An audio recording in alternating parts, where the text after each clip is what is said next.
Hi guys, and welcome to my podcast, The Cyclist Next Door. If you are enjoying these episodes, why not like, subscribe or share with a loved one, a fellow cyclist or somebody who might be interested. The time has come for today's episode. So grab your cup of tea, settle into your zone 2 momentum. Let's go. Rolling. Right, so here we are at the Tower of London, and today I am here with James. James, how you doing? I'm doing all right. Oh my gosh, this is amazing. Things coming to meet me out here.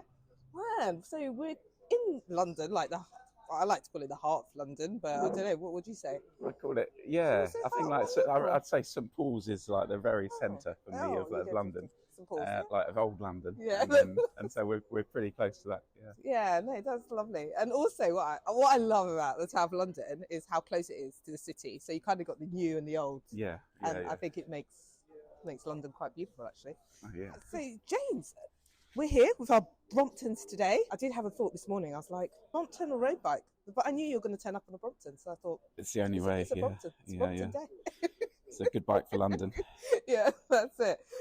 So what are we up to today? Where are we riding to? We're going to go just along from Tower Hill. We'll go probably by the Thames to Westminster and then up into Hyde Park and just a nice gentle ride around Hyde Park. That's great. Yeah. And that's quite a common sort of London route, isn't it? Because I imagine we're going to be hitting some cycle lanes and. Yeah, I used to use it like before work sometimes, just as a nice, just kind of do a few extra miles, and rather than go to Regent's Park. Yeah. And all the kind of like million cyclists that are going around Regent's Park, I'd go to Hyde Park, and it's just like a bit of a gentler ride. Yeah. Excellent. Well, let's hit the road. So James, let's think. How did we meet? I feel like the Brompton may have brought. It would have been, yeah. Brought us together in terms of kind of. I think it was. Was it Herne Hill Velodrome? Ah, right. Maybe. And I think I was following you before that on Strava. Because obviously, as we'll talk about later, you've done a fair few interesting things on your Brompton. Yeah. I think Herne Hill was the first time. Yeah. And I think you'd just come back from doing. They call the Rathard, is it Day in Hell? That's the one. Which is actually, they call it a day in hell, but it's actually a very pleasant ride out into the countryside. Yeah, and so that ride is basically, it's a challenging ride, and they put in lots of hills and off-road elements. Wow. And that one started at Herne Hill and went south out towards, I don't know, Caterham that way. Mm. And with lots of obstacles as well, there were lots going through forest tracts and that kind of thing. A little bit of gravel, not much. But it was just a very nice day, really. Oh. Yeah, and it finished back at Herne Hill Velodrome, and I did it on my Brompton because that's what I have, and that's what I ride basically. And and your brother had also, like, there was just two of us that had ridden it on Bromptons, and your brother was the other one, so a little connection there. So do you sort of regularly just ride Bromptons, or do you ride road bikes? Or? So, I mean, how I got into riding the Brompton, it was actually, I used to ride like a hybrid bike, to commute to work. Mm-hmm. And someone stole it, broke into the garage and stole it. And so I bought a Brompton basically because it meant I could just keep it in my flat instead of in the garage. Oh. And so that's how I got into it. And then basically I really like riding it. So I've not really gone back to riding any other kind of bike. I did buy a frame, and I built up a kind of road bike to go touring on. And then to do this big tour across Europe. But in the end, a week before I left, I just decided the Brompton would actually be more practical for touring, for folding up the chart. If I wanted to get on a train, I could, or if I wanted to check into a hotel, it's never any problem. Just fold up the bike. And so after that, that bike has been gathering dust for years. And I've just been riding Brompton since. So in terms of Bromptons, I mean, I came to the sport quite late, but for me, I started seeing them more around 2020, but they've been around a bit longer. Yeah, exactly. So they were invented in, the first one was in 1975. Wow. Okay. So, Can't remember how. I can't tell you exactly how many years we've been riding, but it's something like 12 or 13 or something like that. I'm guessing, maybe less, something like that. But yeah, I remember certainly when I started riding one, it felt a bit eccentric having one in London. You know, like. But now, you know, like they're absolutely everywhere, aren't they? You know, they're just so practical, aren't they? I mean, I remember when I got my first one, which was my first bike. Really, it was just so handy. Like just having that get out of jail, really, basically, or get out of riding home. In the rain, sort of thing. So. Yeah, I don't know how long I've had one. Yeah, the thing is, like time. It's like, last 4 years have just kind of disappeared somehow. And I remember when I bought mine, it was all about like, what handle do you want? Is it going to be the flat one, the S-bar, M-bar? Yeah. I mean, did you have any of those kind of like, which one do I get? Yeah, I remember sort of like, I actually tried, there used to be a shop called, is it Velarusha? Belarusian, and they had a shop before they moved to Great Portland Street. They had a little shop and they hired out Brompton, so I actually tried one. Okay. Yeah. How was that first experience? It's kind of like, it's a bit different too. A regular bike feels a bit twitchy the first time you ride it, right? A lot of people say that, and I guess for me, like I said, Brompton was my first bike, so people are like, oh my goodness, it's so twitchy. Yeah. I'm like, no, it's absolutely fine. Yeah. But in like cycling in London, that that's a benefit. To be able, it's kind of more nimble than a, I find it if I ever go on a big wheeled bike, it feels a lot more cumbersome to kind of, move around. Yeah. But yeah, I mean the options I chose, I've been kind of riding pretty much the same type of Brompton, same handlebars and saddle and. The front bag, literally since the day I got one. But I've actually gone, I think this is my 6th bike now. Oh, okay. I've had a are few. They all very different? No, they're all like almost identical, but just different state of wear and tear. Oh, right, okay. You can never have too many bikes, I think. I feel like they all have their different personality as well. I don't know. Yeah. Yeah, that's the hardest bit, is normally choosing the colour, right? Yes, that is definitely a bit of a consideration. Well, that's the other thing, like about having one in London, it's handy because, like I'd never lock a bike up in London, I don't think. So in terms of kind of things that you have done on your Brompton, I mean, when you originally got it, was it just a commuter, just a mode of getting to work and back? Yeah, exactly that, yeah. So when did the Brompton sort of move from a commuter bike to everything bike? Yes, I guess it's when I went touring on it. I did like a kind of coast to coast in the UK, like a 3-day thing from, I think it's called the Sea to Sea route. Okay. Which is just south of Scotland. Yeah. From the west coast to the east coast. Nice.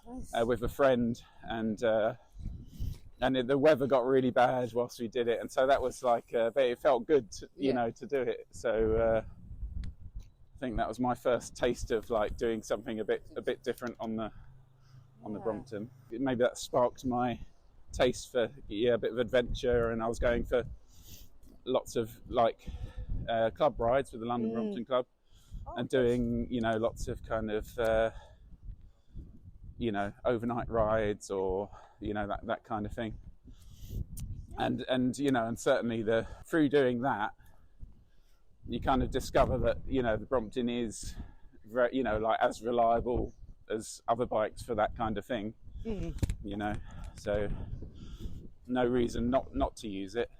And then I kind of went on a big tour around Europe. I took 6 weeks off work and didn't really plan it out. It's just a nice kind of break. I literally just kind of followed the European cycle routes, sort of like went east a bit, went south a bit, ended up in Munich.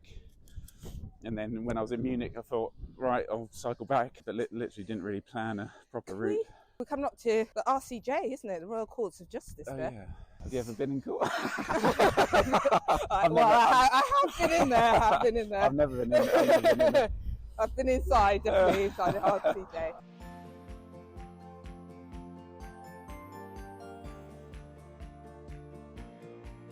So your Brompton, it was a commuter bike to begin with.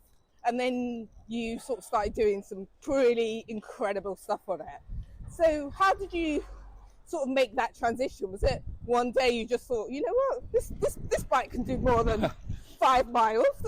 No, yeah. So it kind of built up slowly, I guess. So the first thing I did was this adventure going across it's called the sea to sea route from the west coast of England to the east coast of England, up near just south of Scotland.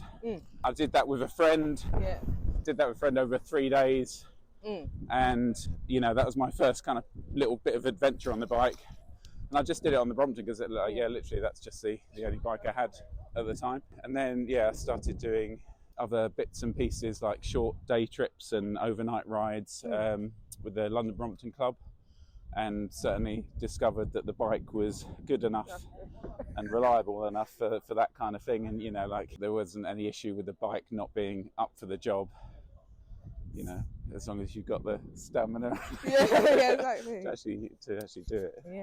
It's meant to be like a little bit less efficient than a bigger bike. But at the end of the day, that just means you're either a little bit slower, it just takes a little bit longer.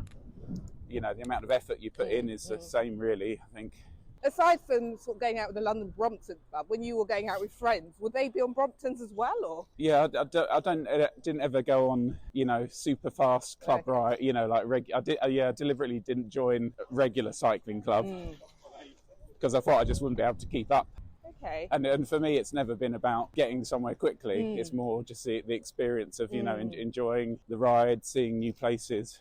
Just having a little bit of an adventure. Yeah, no, that's what it's all about, isn't it? And I think that's the beauty of the bike. Yeah. Places it can take you. So now I kind of go for club rides with the London Clarion Cycling Club, and so again, it's not about kind of like super fast rides. There are some quick rides, but it's more just the socializing aspect of it, just kind of riding in a group and just catching up with people. Cycling clubs are quite interesting because you kind of meet people from all different backgrounds, and and you've got that common bond that you're into cycling, but you could be talking to someone that's like a doctor, or you can be talking to someone like absolutely every kind of background. Oh no, that's brilliant.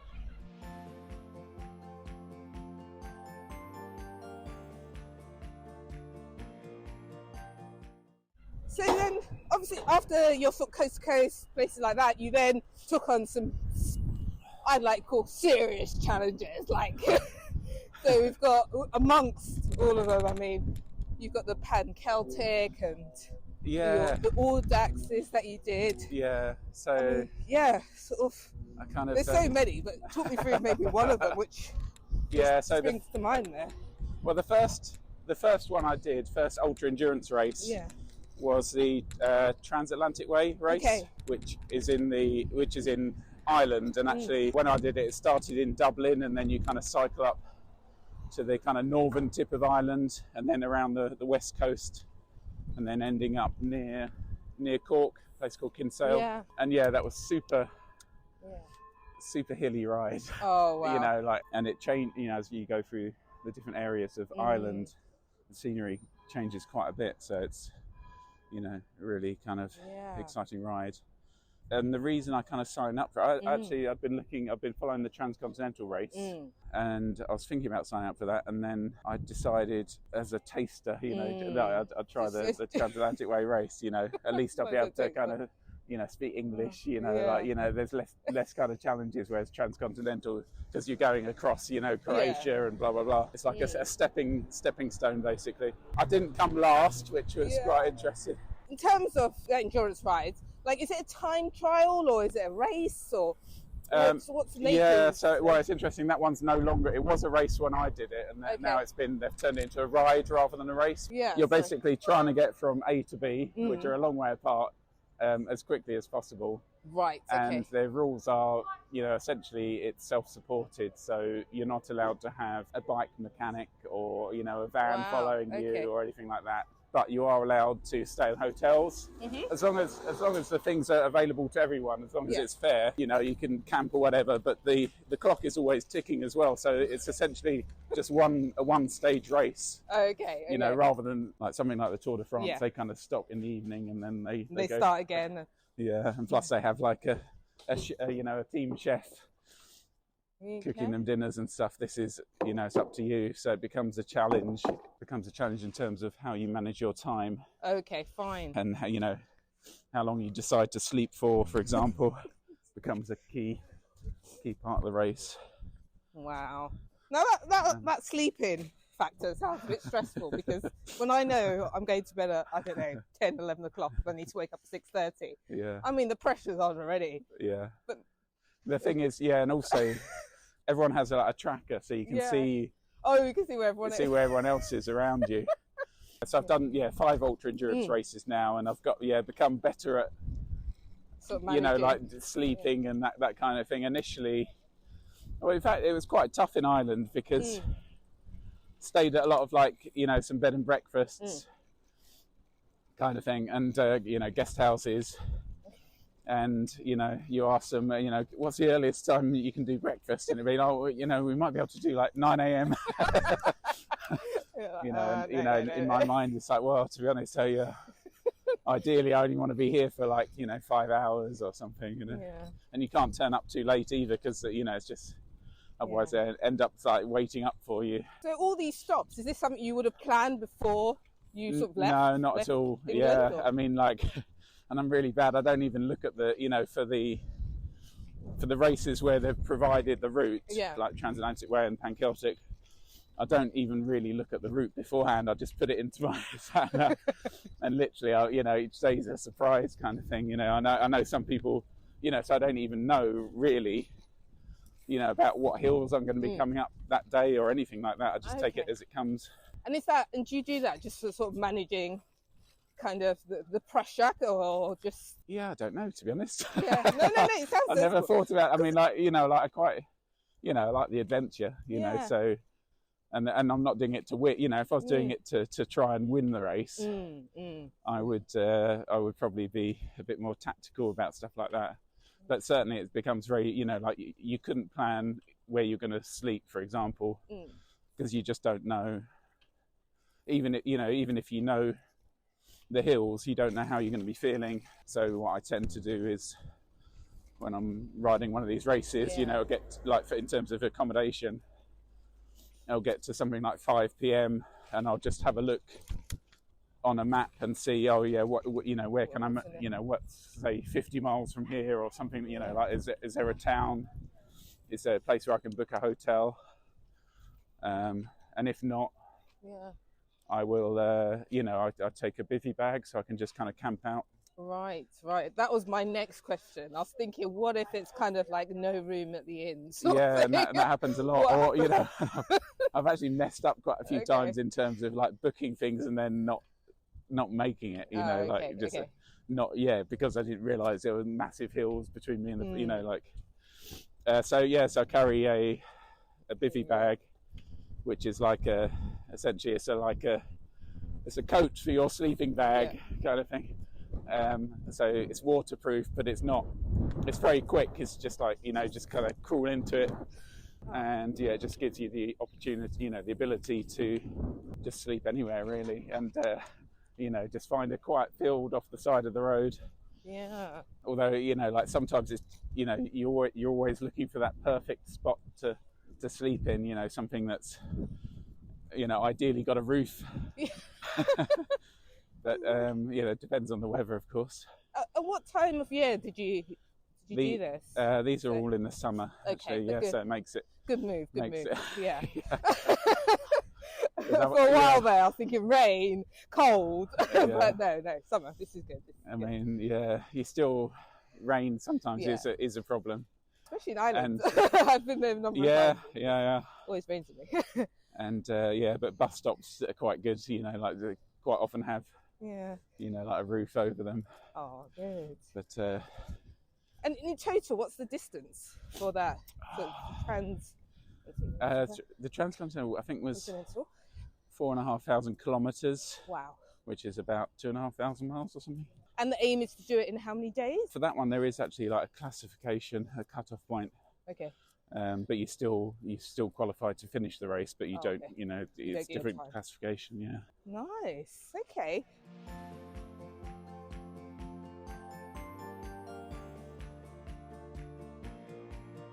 So, out of the ones you've done, then, because like you said, you've sort of done quite a few endurance rides. I mean, which one would you say was the most challenging for you? Well, I don't know. It's like a continual process, isn't it? You know, they've all been challenging. The one I kind of put the most effort into probably was actually the third Pan-Celtic, which really pushed myself to you know, do a good job. And you know, I think I averaged 3 hours sleep a night. Wow. So it was really tiring just, you know, from that point of view. But I trained well for it, and so everything was just kind of, everything just kind of worked as it should do, really. And I imagine it's quite a lot of training needs to go into doing something like that as well. And that's also, sorry, alert, you know, the first one I didn't do a huge amount of training, but I was doing a lot of cycling anyway, so I was pretty fit generally. But the more training you do, the easier it becomes. And for that third Pan-Celtic ride, how much training in terms of like the months before the ride did you sort of start? So I was in training from like January to July, really. Wow. Okay, it's a big endeavour, really, just to get yourself ready. Yeah, and you know, it just increases your chance of finishing the race. You know, lots of people don't finish the race, right? That's the other thing. You know, it's like a lot can go wrong, whether it's whether you get injured or you know, a mechanical problem on the bike or. And I imagine, you know, training, and you know, I've done it before for training camps and things like that. It feels like a bit of a slog. You know, and you feel like, oh my gosh, I'm doing the same route and I'm training. What am I doing this? But honestly, I remember someone sort of saying to me, if you do the training, you're just going to enjoy the experience a bit more. Yeah. And do you find that rings true? Definitely, yeah. I mean, the transatlantic way, I had like Achilles heel, Achilles problem, and that kind of meant the second half of the race was a pretty miserable experience. But I was just determined to finish it. Whereas, when I put the training in, and it's just experience as well, you know, like you just get better at kind of knowing your limitations and you know, when something's hurting, you know, when you should stop. And were you mostly on your own for these rides? Yeah, to be honest, most of them, you know, you do, especially like, because I'm near, I'm usually near the back of the pack. No, you're on your Brompton. Partly because I'm not, you know, I'm not a super incredible. athlete. But which is fine, you know. I enjoy my own company, but it's also nice when you do meet up with the others on the route. You get the encouragement, and with the rides where there is a predefined route, you do meet up with people a lot more often. Part of the reason I got into cycling, actually, like long distances, I broke my ankle quite badly I was riding a scooter to work, and I ended up being in like hospital for a week, and I had to have my leg in the air for a month. Yeah. I kind of set myself a challenge after that to run a marathon. Right. Okay. And so that was like, it was kind of like what's the word? You know, that kind of just like a challenge to get, you know, to encourage me to kind of recover. Yeah. So that's the first time I kind of got into like that kind of endurance, you know, training kind of mindset, I guess. Yeah. Oh, and then cycling just followed on from that, really. Oh wow!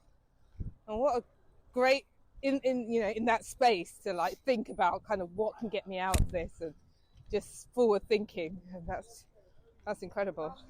I think I'd probably be thinking more like, you know, what chocolate bar could I eat to get through this? But I like this spirit of, I don't know, what like endurance ride could I if you've ever, I don't know if you've ever had anything like that where, you know, like when you're your freedom's taken away from you, you know, and all you can think about is, you know, I just want to do, you know, let's go left here. No, I understand. Yeah, you just want to, you know, like you're just kind of incapacitated, and it's like I just want, you know, to do the basic things, but you know, like it's just extended from that, I guess, you know, like so you really want to do something. So yeah, it's just I think yourself and, being confined to sitting down for ages. Yeah, no. And you find that when you've got the freedom to, like now, I've got the freedom to, you know, not got any broken bones or anything. I could be training for a marathon, but I'm not thinking about it. Yeah, so interesting. I completely understand that.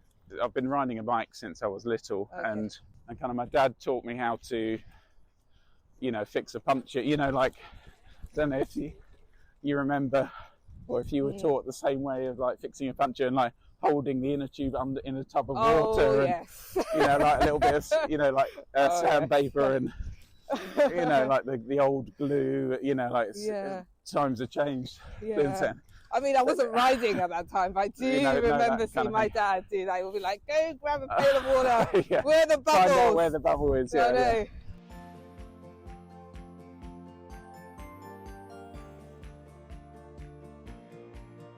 Obviously, we've discussed your adventures and all the amazing things you've done on your Brompton, which honestly I just think is amazing.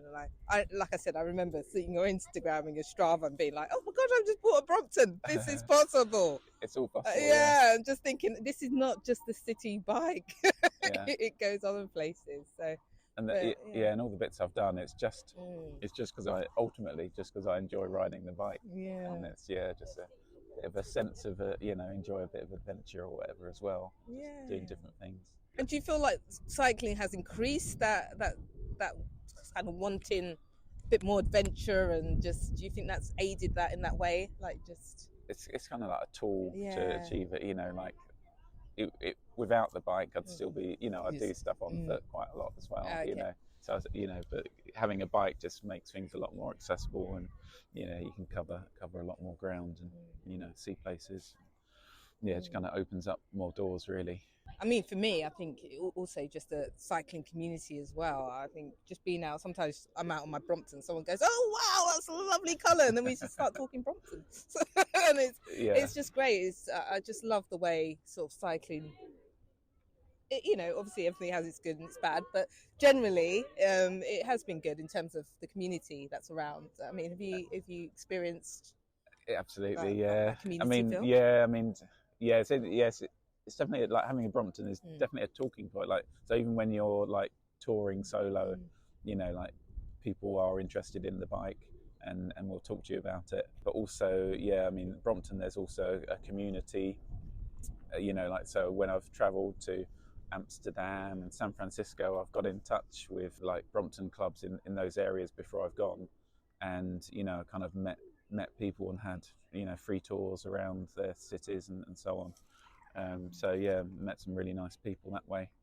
But and cycling in general, you know, it's a generally quite a nice community, nice bunch of people. It helps. It gives you like just a common bond, you know, to get talking.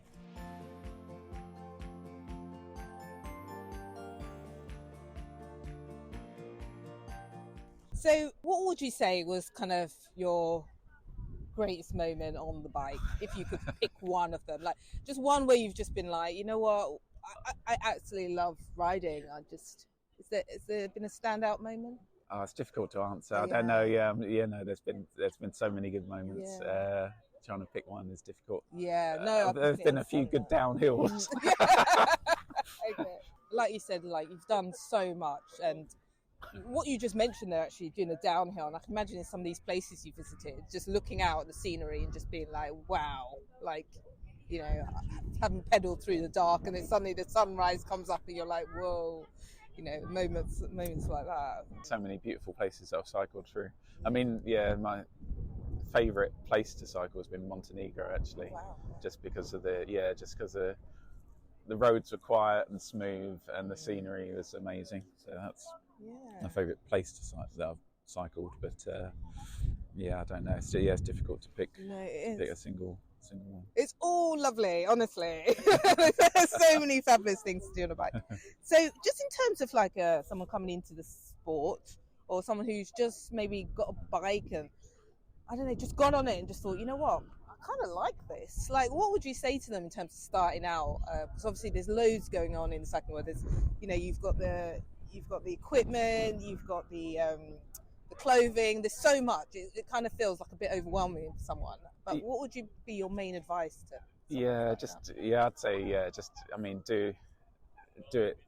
You know, I think your goal should be happiness, really, and doing what you enjoy.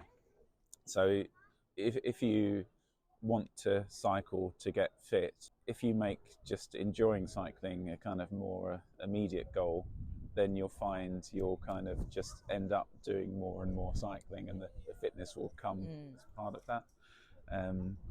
So that might, so riding the bike to enjoy it might just mean using it for bits in your life that, I don't know, kind of adding it in, adding rides in where you might not have otherwise done it. Or, you know, if you're interested in, you know, if you visit country houses at the weekend or something, try doing it by bike instead of getting the train, and just kind of, introducing the bike into more bits of your life, you know.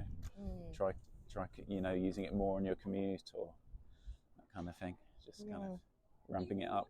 Yeah, it doesn't have to be, you don't have to follow anyone else really, just you know, just kind of focus on yourself really, and you know, there's a million ways of you can customize your bike or improve things, or, you know, wear different cycling kit. But one of the, you know, amazing things about cycling is you can ride the bike, you can ride a 50-pound bike, and it's, you know, and that'll do the job.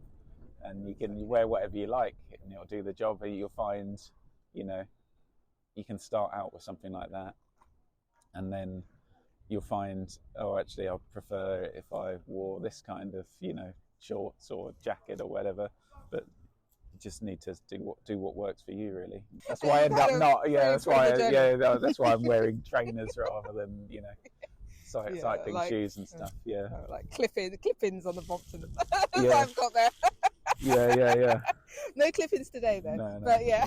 But yeah, I mean, it's just fine. You know, there's a million ways of doing it. But yeah, if you could get overwhelmed by, you know, what is the thing I should be doing, and it doesn't really matter, to be honest. Yeah, no, that's it, isn't it? Everybody's individual. Everyone's journey's different, isn't it? So absolutely, it's just about finding what works for you. And man, what a journey you've had as well. It's absolutely incredible, and it's really inspirational. So please continue doing what you do, and it's always great seeing your adventures. Thank you. Yeah. So big thank you from me, and you really are sort of the cyclist next door, someone who's just got involved in cycling and made your journey your own, and just I don't know, just seeing what you do just encourages. Thanks so much. Yeah, it's been thanks been a for nice joining ride. us. Thank you. Cheers. Bye. Hi guys, thank you for joining me on this episode of Cyclist Next Door. I hope you have enjoyed this episode, and if so, please like, subscribe and share. Let's grow this community. And join me back here again as we meet the next cyclist next door, as we unpack the journey of everyday people who have picked up a bike, experienced the joy of cycling, and have been on their own personal adventures. So, until next time, rolling.